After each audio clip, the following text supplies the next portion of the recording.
Kannst du es sehen, wie der Regen auf die kalte Straße fliegt? Gott dir für jede Tat seine gerechte Strafe gibt und das Arbeitsamt deinen letzten Schein nimmt. Ich hab so vieles hier schon gesehen und so vieles sah ich von mir gehen.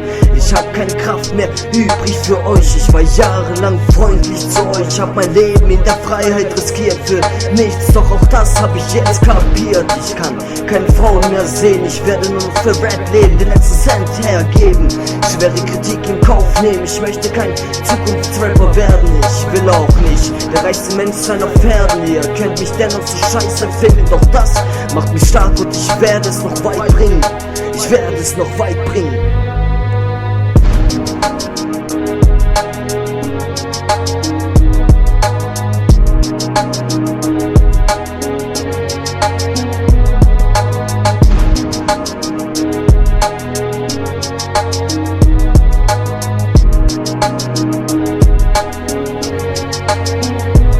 Yeah, kannst du es sehen, wie das Feuer hier brennt? Jede Tuss, jeden Typen hier draußen kennt. Ich kann es nicht mehr sehen, auf dieses Glasscheiben nicht mehr gehen. Ich will auf dieser Welt keinen Menschen mehr kennen.